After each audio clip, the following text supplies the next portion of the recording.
बात 1971 की है, जब इस अमेरिकन एयरलाइन को उड़े कुछ ही मिनट हुए थे और तभी आखिरी सीट पे बैठा हुआ ये आदमी एयर होस्टेस को अपने पास बुलाता है और हंसते हुए एक चिट्ठी थमा देता है और उस चिट्ठी में कुछ ऐसा लिखा था जिसने पूरे अमेरिका का दिल दहला कर रख दिया। और FBI, जो कि अमेरिका की सबसे पावरफुल एजेंसी है, पिछले 53 सालों से इस बात का तिन के बराबर भी पता नहीं लगा पाई कि वो आदमी कौन था और ना ही उसको जिंदा या मुर्दा पकड़ पाई। नमस्कार दोस्तों, मेरा नाम है शिवांश और आज हम बात करेंगे DB कूपर की। दर्शकों, इस किस्से की शुरुआत 24 नवंबर 1971 को पोर्टलैंड एयरपोर्ट से हुई। उस दिन एयरपोर्ट पे एक शख्स आता है जो कि हूबहू एक अमीर बिजनेसमैन की तरह लग रहा था। उस आदमी ने पोर्टलैंड से सिएटल तक का टिकट बुक कराया और सीधे जहाज की ओर बढ़ गया। उस जमाने में एयरपोर्ट्स पर ना तो उतनी सख्ती थी और ना ही उतनी चेकिंग हुआ करती थी। सामान चेक करने की मशीन तो दूर, उस समय आइडेंटिटी वेरिफिकेशन भी एयरपोर्ट्स पर नहीं किया जाता था। उस आदमी को जिस जहाज पर चढ़ना था वो नॉर्थ वेस्ट ओरिएंट एयरलाइन का बोइंग 727 था, जिसको पोर्टलैंड से सिएटल मात्र 45 मिनट में पहुंच जाना था। और काला चश्मा लगाए हुए ये जवान आदमी एक ब्रीफकेस के साथ एयरप्लेन पे चढ़ता है और अपनी पीछे की मनपसंद सीट पर जाकर बैठ जाता है। बैठने के बाद उसने एक सिगरेट जलाई और अपने लिए एक ड्रिंक भी ऑर्डर करी। उन दिनों फ्लाइट में सिगरेट पीना आम बात थी और अभी तक सब कुछ नॉर्मल चल रहा था। और 2:58 पर फ्लाइट पोर्टलैंड एयरपोर्ट से टेक ऑफ कर गई। फ्लाइट टेक ऑफ करने के थोड़ी ही देर बाद डैन कूपर नामक ये शख्स पीछे मुड़ता है और अपने पीछे बैठी एयर होस्टेस को हंसते हुए एक एनवलप थमा देता है। और एयर होस्टेस, जिसका नाम फ्लोरेंस शॉफनर था, उसने जब वो चिट्ठी पढ़ी तो उसके होश उड़ गए। चिट्ठी में लिखा था कि miss, I have a bomb here and I would like you to sit by me, यानी कि मेरे पास एक बॉम्ब है और मैं चाहता हूं कि आप मेरे बगल में आकर बैठ जाएं। और फ्लोरेंस जब उसके बगल बैठ गई तो डैन कूपर ने अपना ब्रीफकेस खोला। ब्रीफकेस के अंदर डेटोनेटर समेत डायनामाइट की 8 स्टिक्स थी। दर्शकों, सही शब्दों में बोला जाए तो प्लेन हाईजैक हो चुका था और डैन कूपर की प्लेन छोड़ने के बदले 3 मांगे थी। उसको उसी शाम 5 बजे के पहले $2 लाख, 2 पैराशूट्स और सिएटल एयरपोर्ट पे एक रिफ्यूलिंग ट्रक मौजूद चाहिए था। फ्लोरेंस शॉफनर के आगे ये 3 डिमांड रखने के बाद DB कूपर ने इशारों में उसको ये भी कहा कि अगर उसने कोई भी चालाकी करने की कोशिश की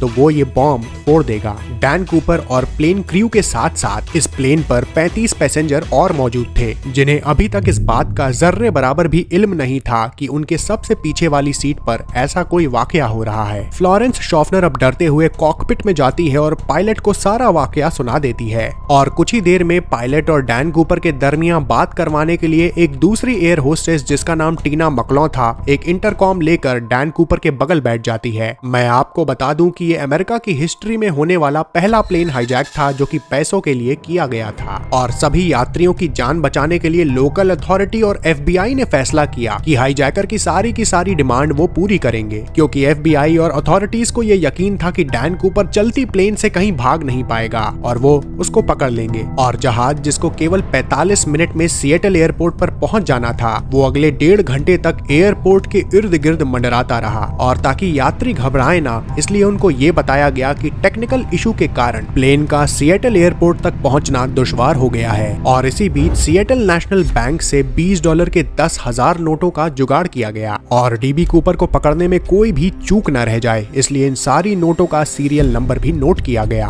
और एक स्काई डाइविंग क्लब से 2 पैराशूट का जोड़ा भी अरेंज किया गया। 5:45 पर सिएटल एयरपोर्ट पर प्लेन को लैंड कराया गया और वादे के मुताबिक डैन कूपर को पैसों से भरा एक बैग और 2 पैराशूट्स दे दिए गए और बाहर खड़े एक रिफ्यूलिंग ट्रक से जहाज को रिफ्यूल भी कर दिया गया। और इसी के चलते डैन कूपर ने 35 पैसेंजर समेत 2 क्रू मेंबर्स को जहाज से उतरने की अनुमति दे दी और बचे हुए 2 क्रू मेंबर्स और पायलट को जहाज में ही रहने को कहा। और अब लगभग रात हो चुकी थी और एक बार फिर से जहाज आसमान की ऊंचाइयों में उड़ चुका था। और फिर से DB कूपर ने इंटरकॉम से टीना मैकलॉ के जरिए पायलट को कुछ इंस्ट्रक्शंस दिए। वो चाहता था कि जहाज के सारे पहिए और लैंडिंग गियर्स खुले रहें, जहाज की ऊंचाई 10,000 फीट हो और जहाज की स्पीड 320 किलोमीटर प्रति घंटा हो। और उसने ये भी कहा कि अब जहाज को सीधा मेक्सिको सिटी में उतारे, जो कि सिएटल सिटी से 3200 किलोमीटर की दूरी पे था। पायलट ने उसकी सारी डिमांड्स को मान लिया, लेकिन मेक्सिको सिटी तक जाने के लिए प्लेन में फ्यूल की तादाद बहुत कम थी। और पायलट ने जब डैन कूपर को ये बात बताई तो उसने पायलट को 2 ऑप्शंस दिए कि या तो वो रीनो या फिनिक्स में रुककर अपनी प्लेन को रिफ्यूल करवा ले। और पायलट रीनो पे रिफ्यूल रिफ्यूलिंग के लिए राजी हो गए और इसी दौरान 2 फाइटर जेट्स को जहाज के पीछे रवाना कर दिया गया। लेकिन फाइटर जेट्स की स्पीड उतनी स्लो नहीं हो पा रही थी जिस स्पीड पर वो जहाज उड़ रहा था, इसलिए फाइटर जेट्स जहाज के इर्द गिर्द चक्कर काटना शुरू कर देते हैं। अब रात के काले बादलों में रीनो की ओर रवाना ये जहाज उड़ ही रहा था कि तब तक डैन कूपर ने टीना मकलो को कॉकपिट में जाने को कहा। और जब टीना कॉकपिट का दरवाजा बंद करने के लिए पलटती है तो देखती है कि डैन कूपर अपनी कमर पर कुछ बांध रहा था, जहां 2 पायलट्स के साथ एक फ्लाइट अटेंडेंट भी मौजूद थी। और ये आखिरी बार था जब डैन कूपर को जिंदा देखा गया। जहाज की सीढ़ियां खुलती हैं और डैन कूपर जहाज से छलांग लगा देता है और इसके बाद पिछले 53 सालों में जो कुछ हुआ वो आज तक सुर्खियों में बना हुआ है। जहाज जब रीनो में उतरता है तो उसको अच्छी तरीके से चेक किया जाता है, लेकिन ना ही उसमें डीबी कूपर मिला और ना ही उसका ब्रीफकेस वाला बॉम्ब। और जहाज तो दूर, डैन कूपर का कहीं भी अता पता नहीं चल पा रहा था, ना ही जिंदा और ना ही मुर्दा।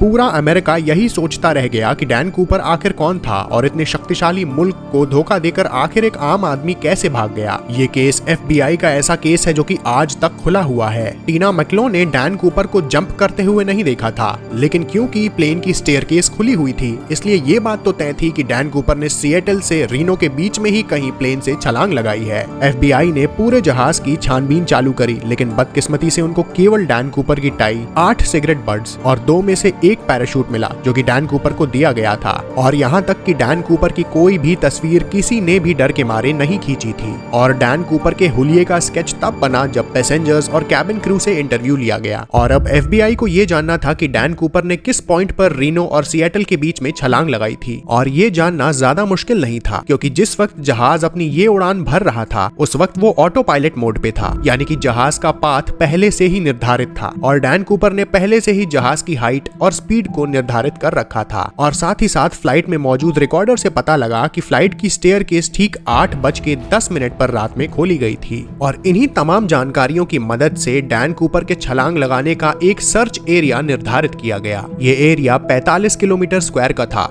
और ये घने जंगलात और पहाड़ियों से घिरा हुआ था। एरियल टीम और लैंड सर्च टीम बुलवाई गई और टीम्स ने इस एरिया का चप्पा चप्पा छान लिया, लेकिन ना तो डीबी कूपर का कुछ पता चला, ना ही पैसों से भरा कोई बैग मिला और ना ही बॉम्ब वाला ब्रीफकेस। और इस पूरे एरिया में इतनी भयानक ठंड थी कि सबको यही लगा कि यहाँ कूद कर तो डैन कूपर अपने आप ही मर गया होगा। लेकिन इसके बाद जो हुआ वो FBI ने सपने में भी नहीं सोचा था। अमेरिका की हिस्ट्री में FBI ने पहली बार पब्लिक से मदद लेना शुरू करी। डैन कूपर का स्केच पब्लिक में जारी किया गया और उन सभी नोटों के सीरियल नंबर भी अखबारों में छाप दिए गए जिन्हें डैन कूपर को थमाया गया था। और डैन कूपर के बारे में कोई भी इंफॉर्मेशन देने पर इनाम की भी घोषणा की गई। FBI का मानना था कि अगर डैन कूपर जिंदा होगा तो उन नोटों को कहीं ना कहीं तो खर्च जरूर करेगा। लेकिन हैरतअंगेज तरीके से उस सीरियल नंबर का कोई भी नोट कहीं भी और कभी भी दोबारा जाहिर नहीं हुआ। लेकिन माजरा अभी खत्म नहीं हुआ था। ठीक 9 सालों बाद 1980 में वॉशिंगटन में कोलंबियन रिवर के किनारे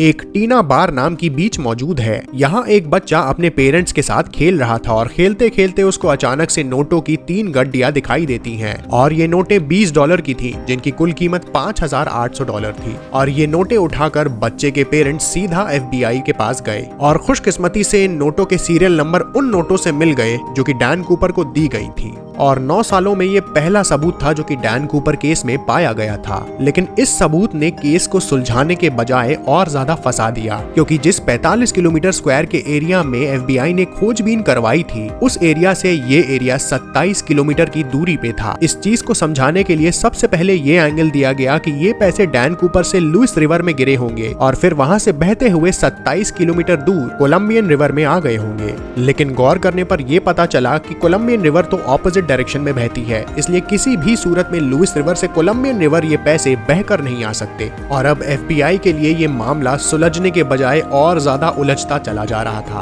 और कहा जाता है कि टीना बार बीच जहां से ये पैसे बरामद हुए थे वहां 1974 में कुछ खुदाई का काम किया गया था और एक्स्ट्रा रेत भी डाली गई थी और मिलने वाले पैसे इस रेत के अंदर पाए गए थे। तो या तो डैन कूपर या उसके किसी दोस्त ने FBI को चकमा देने के लिए 3 नोट की गड्डियों को इस रेत के अंदर धसा फंसा दिया। इस केस को सुलझाने के लिए FBI ने कई कूपर जैसे दिखने वाले लोगों को गिरफ्त में भी लिया, लेकिन कोई भी खासा सबूत नहीं मिल पाया। और कई थ्योरीज कहती हैं कि कूपर शायद ट्रेंड मिलिट्री कमांडो था, क्योंकि जिस पैराशूट को लेकर वो भागा था वो एक मिलिट्री पैराशूट था, जिसको चलाना उस पैराशूट से बहुत ज्यादा टफ था, जिसको वो फ्लाइट में पीछे छोड़कर गया था। और 1980 में $5,800 कैश मिलने के बाद बकाया 9,710 नोट्स आज तक कहीं भी नहीं मिले। और आज भी FBI की वेबसाइट पर इस केस की तमाम डिटेल्स मौजूद हैं और आज भी ये केस FBI की फाइलों में खुला हुआ है। और पिछले 53 सालों में FBI के पास जुटाए हुए केवल कुछ ही सबूत हैं, जिसमें डैन कूपर की वो एक स्केच, डैन कूपर की फ्लाइट का टिकट जिसपे उसने खुद अपना नाम लिखा था,